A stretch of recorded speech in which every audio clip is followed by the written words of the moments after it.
surviving and start living. Is that even possible?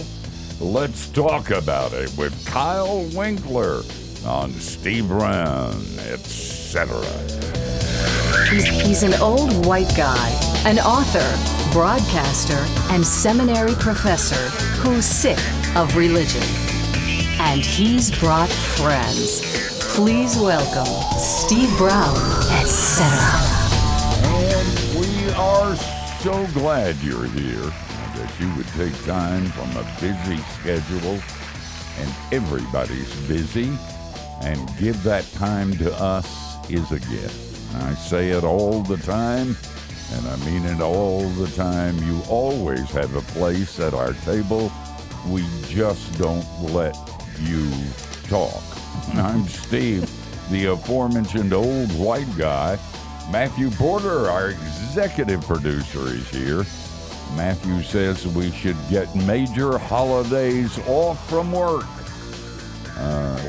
Holidays like Taco Tuesday, right? Just think about it. Just take it under consideration.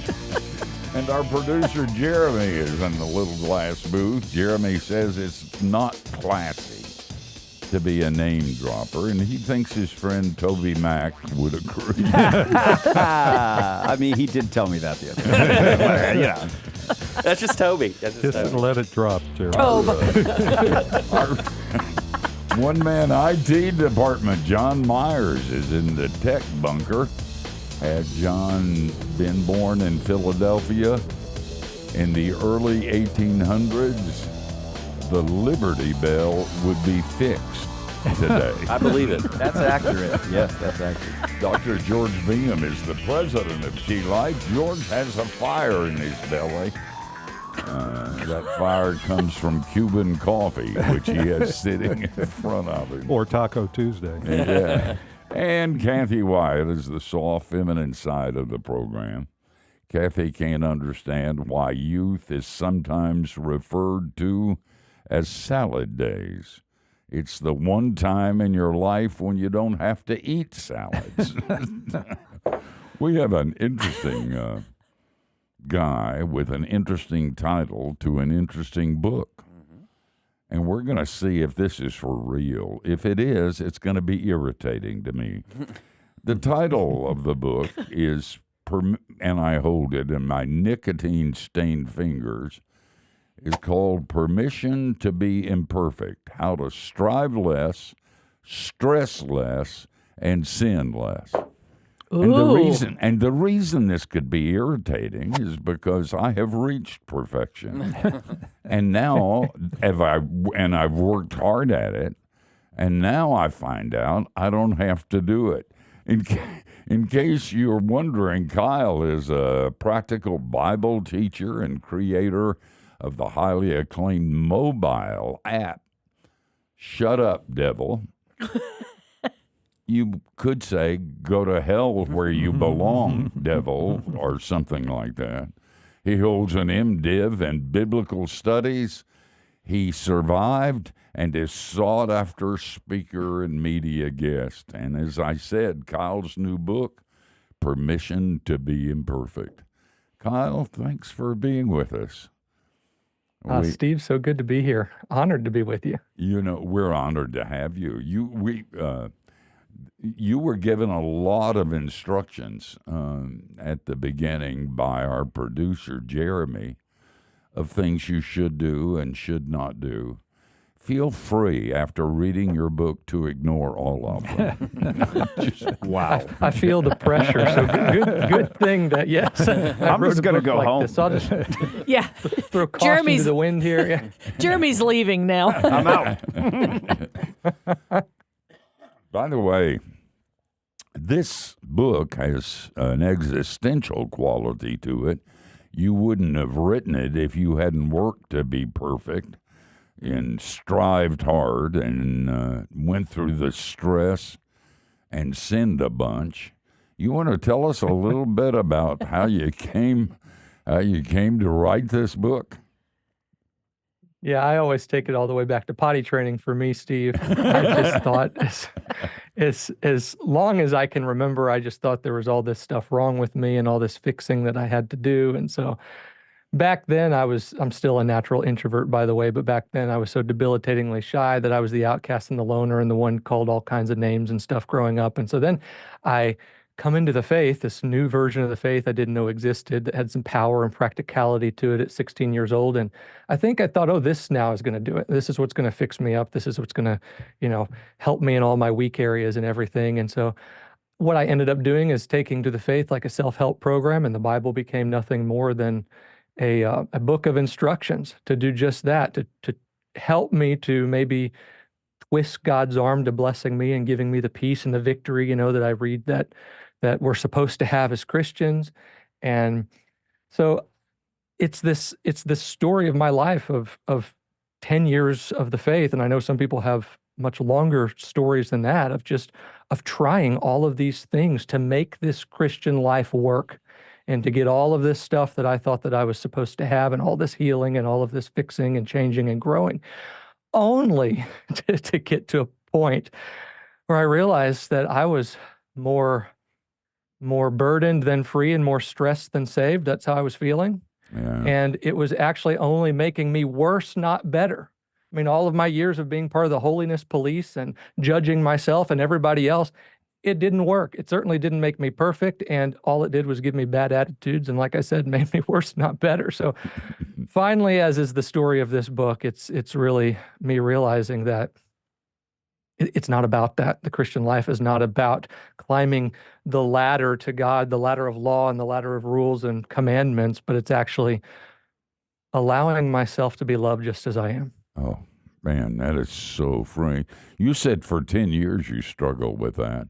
There are a lot of people who struggle with it all their lives. Oh, yeah. And I sometimes teach at the Cove, the Billy Graham training session, training center in the mountains of North Carolina. And I was invited to teach for a seniors group. And at that time, I was working on a book called 3 Free Sins.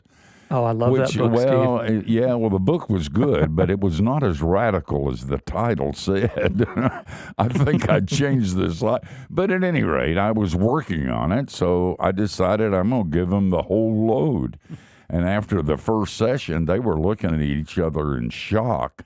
And a woman on the front row turned to her husband and said, I don't think he's saved. And the second time they began to get it, by the third, they were dancing. By the fourth, it was almost revival. And as we drove away, and I wear a blue jacket, it was white from being hugged by ladies and rejoicing. It is a freeing message. And aren't you glad that God gave you this one? Oh, yeah, because I don't know where I would be, literally. I'd have probably burned out, exhausted, and just where law and rule keeping leads you to the end of yourself, that's for sure. That's where I would be. But for the grace of God, literally. And just as you said, I have all those same reactions, especially as this book has come out, and all the people on social media, they almost blow a gasket over the title because they think you're giving license to something or whatever. But if they'll hang around long enough to really hear me out, they'll find that I'm preaching just exactly what the Apostle Paul showed, just what Jesus gave us. I mean, this grace thing is far more empowering than you realize. What happened to us? You read the Puritans, they got it. They didn't like Christmas, but I don't either. But other than that, they knew how to party. They understood how radical the grace was, and somewhere, is there something in our DNA that makes us want to strive and please a God who's already pleased? I think so. I think you can take it all the way back to the beginning, back in the garden, practically. I mean, we've been trying to earn something from God ever since the very first sin and earn our way back into His good graces. And then finally, maybe we learn out how good His grace really is. But it's human nature, I suppose. And then culture just doubles down on it because we live in this kind of quid pro quo, to use an overused word in the last few years of politics, a quid pro quo society of do to get, achieve to succeed, prove to please. And so I think we just take that into the faith and think, well, if it's so hard to to achieve our dreams and to please people, then how much more must it be difficult to please Almighty God? Did you have a major experience that brought you to this reality, or just at the end of yourself and you had no hope and Jesus stepped in, or what? It's definitely part of a journey, but there were various experiences or encounters, whatever you want to call them, along the way that kick-started different stages of getting here. The first one was I stepped out into ministry about a decade ago now. And at that point, I mean, every sin in my life was brought back up with all kinds of reasons why I could not, should not, would not be able to do what I'm doing today, be able to talk and be able to be in ministry. And so that's where the Lord really led me to this revelation of his finished work. And it was really the verse from John the Baptist, John 1:29, "Behold the Lamb of God who takes away the sin of the world," that began this process for me. Oh, man. This really is a freeing message, and you may not like it, but you need to ask yourself why you don't. And if you find out you don't like this kind of message because you like self-righteousness better, then repent, run to Jesus, and he'll even forgive you of your self-righteousness. Name of the book, Permission to be Imperfect. We're going to take a rest because this is hard work, but like Jesus, we're coming back.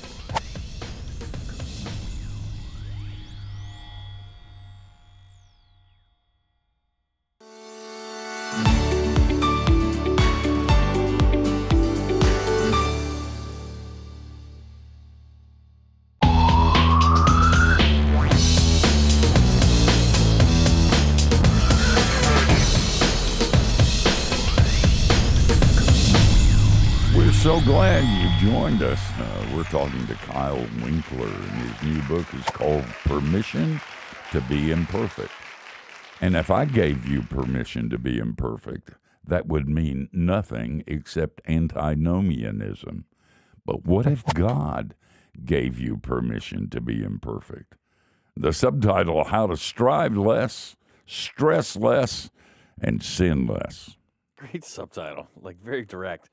Kyle, I like what you're saying in this. Very much echoes of what we talk about all the time here at Key Life. And just kind of that idea of pursuing perfection just kind of is a one-way ticket to just burnout and frustration. Yeah. And when you're setting out the table in the book, then you kind of pivot and you kind of talk about Eden. How does that factor into what we're talking about? Yeah, that was part of my journey. Before ministry, was a computer programmer. And so my mind always has related to God as creator and intelligent designer. And so I've always taken interest in the creation story. And I've always said, well, if you want to see what God really looks like and how he really wants to relate to people without the factor of sin involved, then look at the creation story before there was sin. And so you see a few things there, a few clues to how he relates to us now that Jesus has taken away the sin of the world. And the first thing is the order of creation. And that's that he made humans on day 6 after all the work was done. We couldn't help him. We had nothing to do with making anything, and he knew it. And so he created us after all the work was done, and then he created us to live inside of day 7, which is a perpetual state of rest. There was no end, no evening came, morning followed to day 7 like there were all the rest of the days. We were supposed to go right on into living in his rest. And then Eden. This is the fascinating thing for me. Eden is a Hebrew word which means delight. So humankind, the first couple, Adam was placed in Eden and Eve was created in Eden, literally in the garden of God's delight. And if you'll go through the story there of the Garden of Eden and you'll replace Eden with delight, it really blows open the revelation of what God had in mind for us. I mean, it's a place of no proving. It's a place of no earning. All that Adam had to do was cultivate God's delight. It's a place where they had intimacy with God, not out of anything they do, not of anything they achieved, all out of God's good grace. Eden is a place of grace. That's where we were designed for. That's where the Bible says all good things grow. Refreshment came from there. I call it in the book, first chapter, It's the divine design. And that's where Jesus now ushered us back into, now that he's taken away the factor of sin. We all now get to live in this spiritual Eden where there's no proving, there's no pretending, there's no earning anything from God. We just get to bask in his enjoyment. You know, that sounds really good, and it is certainly biblical, and it's what the major theme of Scripture is all about. But it's not very easy. You know, it's hard to strive and work hard at not sinning, but it's hard to stop it too, isn't it? Sure is. Yeah. And I think that's why in Hebrews that the author says to work to enter God's rest, because there is an undoing kind of that you have to get out of this mode that we talked about in the first segment of achieve to succeed, improve to please, and all the things that the world and really the church world drills into us from the moment that we come out of the womb. And that takes work to renew your mind to the place that it's not about what I do, it's about what Jesus has already done. Yeah. Kyle, I was reading in chapter 4, and you were talking about a particular, I guess you were speaking at a conference and you had shown a video, and a lady came up to you and was not real happy with you because she had decided, or you had said that God's not angry, which of course was. I jumped right into that because, Steve's been saying that for over 50, 60 years. God's not angry with you. But the thing that I found very interesting, you pointed out to her, you never said that God wasn't holy. But the thing that I liked so much was you said that in her mind and in the mind of, many, many other people, that God's holiness is equated with how strictly he enforces the rules and how enraged he gets when people break them. And that just really jumped out at me. Would you, I mean, that's really true, but I never thought about it that way. Can you expand on that a little bit? That was just really great. Yeah, I tell you what, nothing seems to get religious people upset more than saying that God is not angry. I mean, you want to talk about separating the sheep from the goats. You just say God is love and wait for the but stuff to come. And they do. They think that you're saying that God is not holy in that because I don't know. It's maybe years of religion of this, for me it was at least, of this somber Jesus. I mean, I went to a church that had a plaster of Paris statue of Jesus hanging on a cross with his awful scowl on his face where he looked like he was ready to zap me dead if I didn't do all the motions and all the prayers and everything just right and go through all the rituals just right. So I thought that's what holiness is. I mean, even hearing the word today sometimes still triggers this sense of almost guilt in you until I realized holy means uncommon. And what is more uncommon than anything? It's not being mad. I mean, being mad is pretty uncommon. You guys live here in Central Florida. You know I-4, okay? Being mad and being enraged is not all that uncommon, okay? That may be the most common thing in some people. What is uncommon is unconditional love, and I think that's what sets God apart from everything and everybody else, is that he is 100% pure love and pure grace. That's what makes him holy. Why do people get so angry at that message? You'd think they would rejoice and up your salary a bit for having... You would think that they would like that, Yeah. but I think they take a whole lot of pride in their trying. They take a whole lot of pride in this thing that Jesus even got after the religious leaders over, this self-righteousness stuff. They think that, man, I have strived so hard to be this thing that is pleasing to God, and if these rules are on me and I had to try so hard, then it's unfair that somebody else could just get it freely without having to do anything. And Jesus talked about that a lot. And when he said, unless your righteousness exceeds that of the most righteous people around, you're not going to make it.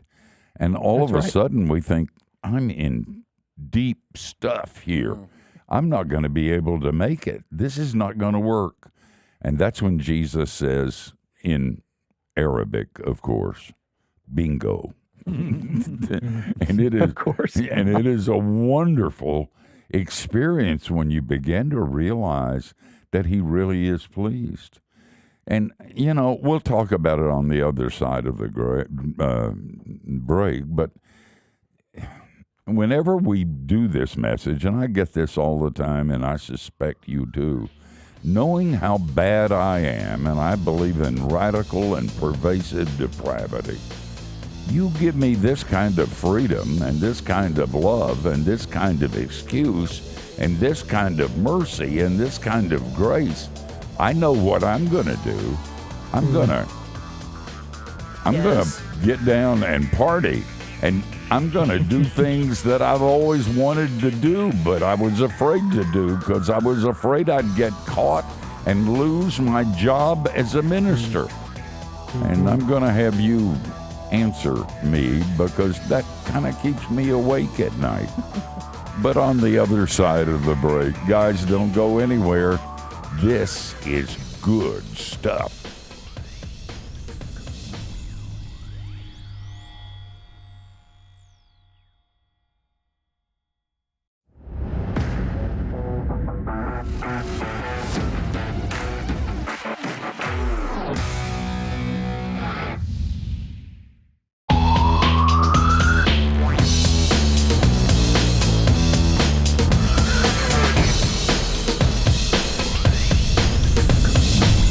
Hey, we're hanging out with author and speaker Kyle Winkler.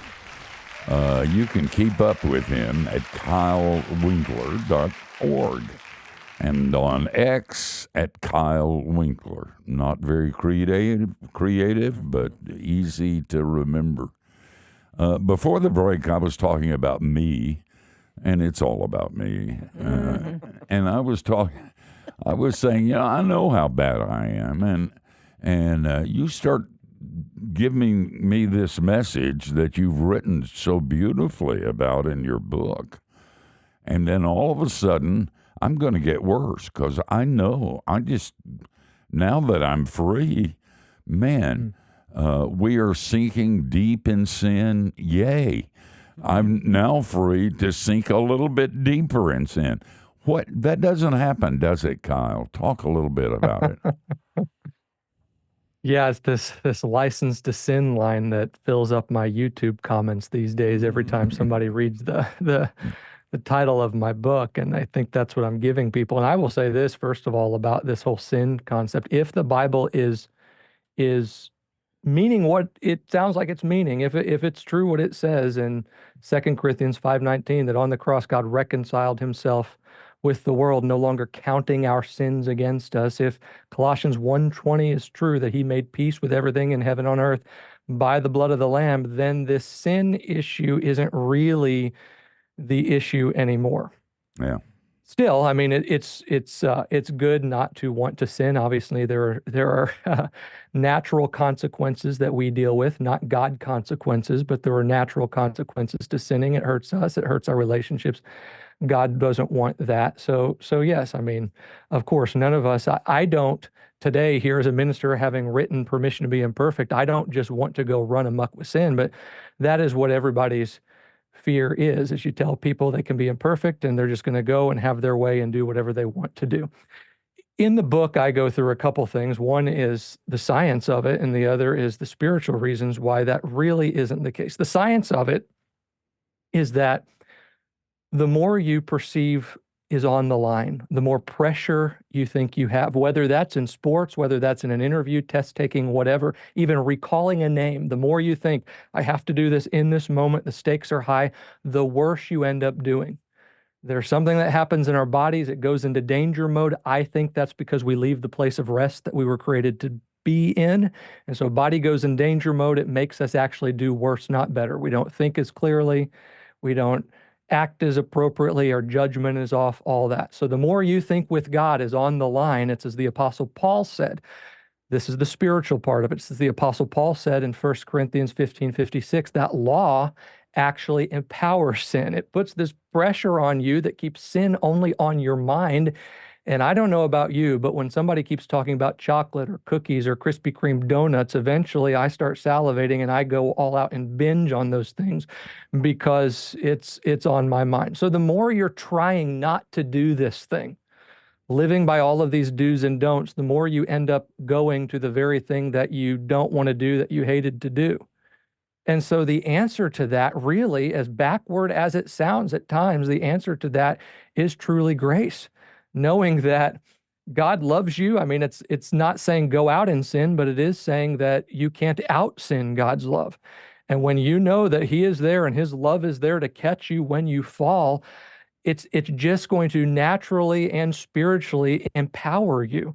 It's kind of as Peter said, as he's talking about growing in godliness and not lusting and lying and all of these things that we don't want to do, but he's saying that you're not growing in those things in godliness because you've forgotten your cleansing. You've forgotten who you are. You've forgotten that you are forgiven.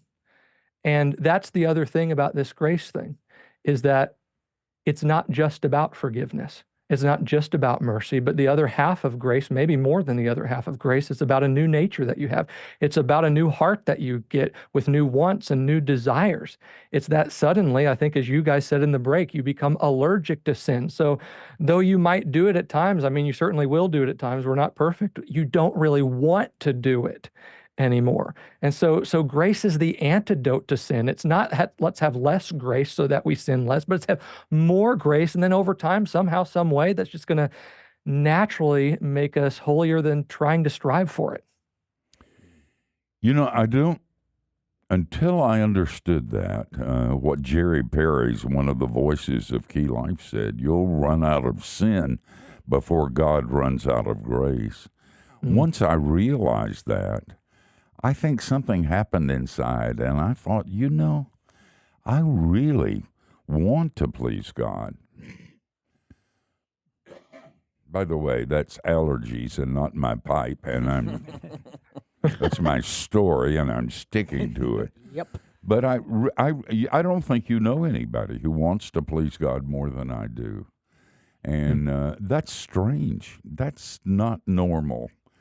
That's not the way I was raised, but it's true, and it's how I became a spiritual giant. If you believe any of that, you believe anything. Steve, it's like you say all the time, the only people who ever get any better are the ones who know that if they don't, God's going to love them anyway. That's like revolutionary. It really is. And revolutionary in my life. And in Kyle's life, and the life of everybody on this broadcast. And if you're not here, it can be revolutionary to your life. So, as Martin Luther said, if you sin, for God's sake, do it boldly. And see what follows as a result of that. You might be surprised. Guys, this is good stuff. Don't you go anywhere.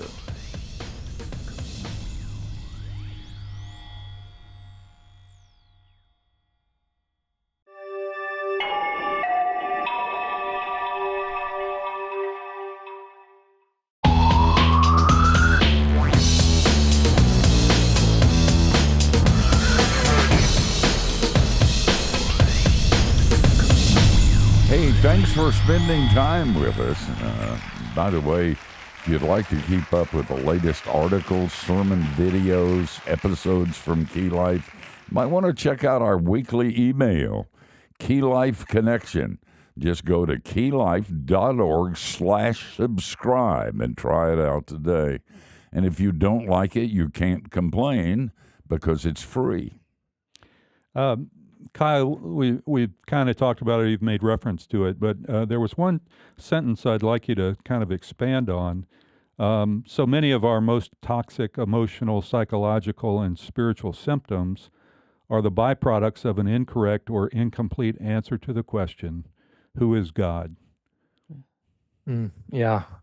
There was a theologian in the last century or something, you all know him, A.W. Tozer. He made a question or a statement with a question in it that I think it's something to do with your answer to that question, who is God, is the most important thing about you. It really dictates so much of your life, because if you think that God is what 3/4 of Americans believe, and this isn't me just pulling a stat out of wherever, but it's actually been studied, is that 3/4 of Americans believe that God is either angry, critical, or distant. So if you believe that, then that is going to either make you want to have nothing to do with God, which is the case all throughout the world, obviously, right now. Nobody wants to be in relationship with somebody that they think is out to get them and punish them. So if it doesn't keep you away from God, it's going to keep you trying to run after him in a way and trying to achieve and earn things to try to gain his approval and gain his favor and his blessings and all of that, because you think he's this kind of, maybe at best, if not totally angry, that he's this schizophrenic taskmaster that's part love, part out to get you, and you're not quite sure what you're going to get any one day. So you better always be looking over your back to make sure you're doing everything right and upholding all the rules and commandments and everything to keep him pleased. So all that's going to do is run you into the ground and probably run you to a whole lot of toxic things. That's what I've found in my life and in a decade of ministry of talking to people and receiving prayer requests and everything else. Is it sure seems like at the root of the toxic places we go, whether that is overachievement and perfectionism and religion, or it's drugs, alcohol, and everything else, those toxic places are all people trying to basically look for love in all the wrong places. They don't realize that they already have it. They already have it who they are as they are, and they're trying to feel it and earn it and get it, and it's taking them in all kinds of different directions. But when you get the full picture of God, not as the God that we see in the Old Testament largely, but the God as he's revealed in the New Testament, which Paul said that Jesus is the visible image of the unseen God. Jesus said, if you've seen me, you've seen the Father. And John said, here's what he looks like: pure grace and truth, unfailing love and faithfulness. Boy, I'm telling you, you get that picture of God, that he is not out to get you. He's not trying to get you back, but he is pure love that you get to rest and eat in, as we talked about in the first segment, and his enjoyment and his delight. Ooh, that's going to take you away from those toxic places, and there's going to be a contentment and a satisfaction that as we've been saying, makes you a whole lot better than if you're trying to run after it. Yeah. You know, one of my favorite things in the last several years has been canceled plans. I just find it very, very nice. You're just like, hey, that thing we had to do, we don't have to do it tonight. I'm like, oh, yeah, it's fantastic. In fact, there's times when I know that's been the case, or I know we don't have anything on the, and I'll say, my wife Stephanie, I'm like, hey, what do we have tonight? Nothing. I'm like, I know we had nothing. It just makes me smile when you say that. And that's kind of the situation we find ourselves in. You know, we have a problem with sin, which separates us from God. Well, actually, that's taken off the table. That obligation has been canceled. All right, great. Then now all I have to work on is getting better. Well, good news number 2, pal. God is working on that with you, and it's going to take time. But actually, you could, take that off the obsessing list. You're like, oh. Yeah, take yourself off the potter's wheel. Yeah. Yeah. And you're like, oh, okay. Well, I feel those obligations that got canceled, it feels really good. But in a sense, sometimes you don't trust it. I know, like, sometimes when my schedule is, like, really busy, I'm like, okay, I've got stuff to do. And when I'm just kind of being productive but not stressed, I'm like, am I forgetting something? I'm getting a little anxious here. It takes time, doesn't it, to wrap our brains around this. Yeah, and I think that's what Paul was getting at in Romans 12:2, that verse we all know as the renewal of the mind. He says, don't be conformed to the pattern of the world. And I really think he was talking about this pattern we've been talking about of do to get, of using religion and sacrifices to try to get something from God. So stop all that. Stop all that performing nonsense and renew your mind to the fact that it's already been done, that God's not asking for any of that anymore. And that is a consistent mind renewal, because for whatever reason, our minds tend to forget grace. And so we've got to constantly remember, okay, I messed up, I screwed up, whatever, God still loves me. Okay, I think I've got to do this, I've got to achieve this, God still loves me. It is a consistent thing that you got to keep kind of fixating on. Yeah. You used to have a phrase that I never heard it in a while, but it's one of your classic ones: you can't dance while you're looking at your feet, something to that effect. Yeah. So beautifully captures that of, like, and we do it. That's our nature. Yes. We really do. We can't, you said it takes a while, it takes time. It takes a lifetime. Yeah. This isn't something that when Martin Luther said you got to preach the gospel to each other or you'll become discouraged, he was saying just what Kyle was saying. This ain't easy. It is easy. It's the easiest thing in the world, but it ain't easy because it runs so counter to everything that we've been taught. And it shouldn't surprise us that when an infinite, sovereign God reveals himself, it'll be surprising. It's amazing that we even understand that he's there. And then when we find out what he's like, it's absolutely mind-blowing. It really is. Kyle, would you have changed anything in your book if you had to do over again? I don't think so. I think it was a fun book to write. I got to be a little bit sarcastic in it, got to be a little bit sassy in it as well. And I give legalists a hard time in it, but I'm just thrilled with getting to share the message. And really, if people will hear it out, it is freeing. It really is a breath of fresh air. You can stop trying to be something that God knows you can't be anyway. The pressure's off. But Kyle, I'd worry if you like so much hurting the self-righteous that way. I mean, you ought to work on that attitude. It is an attitude that's going to rob you of your peace and your relationship. And if you believe any of this, you'll believe anything. Are we finished? Yeah. That was you the last are segment. after that one. Kyle, it's been great having you, and good for you on writing this book. Don't you shilly-shally, and I don't think you ever will. We're glad to call you a friend and glad to tell our folks, get this book, read it once a year, Permission to Be Imperfect. If that's true, that's the best news you've ever heard. Okay, Kyle, you get 3 free sins for having been on with us. Use them carefully. Already used those up, Steve. Guys, we're going to come back and tell you who we're going to do it unto next week, so don't go anyplace.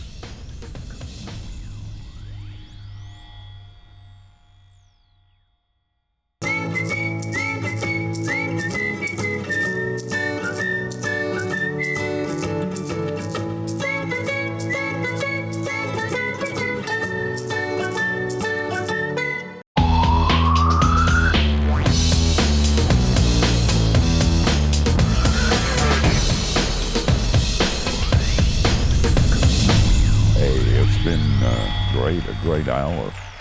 And what goes on when you can't hear is more fun than what you hear and see on this broadcast. Now, there's a way people can get that stuff, right? Of course. If they sign up for our free weekly email, Key Life Connection, go to keylife.org/subscribe. Once a month, we'll send out a link, and then you get to see little clips from behind-the-scenes stuff that nobody else gets to see. And that's good stuff. Yeah. I mean, it's Well- we're not telling you the whole story. Sometimes. You know, Kyle is kind of a delight. He really gets it, and he isn't shilly-shallying with it. It's so easy if you're a religious leader and you get grace to back off and sand it down and make it acceptable to religious people. I do that all the time. And I have to stop. I did a thing at a seminary class one time with a professor, and he said, now, Steve's not saying what you think he's saying. And I let it go. And I thought, yeah, I am. That's exactly what I'm saying. But I didn't say anything. And I remember that evening, and I believe it was God's Spirit said, don't do that anymore.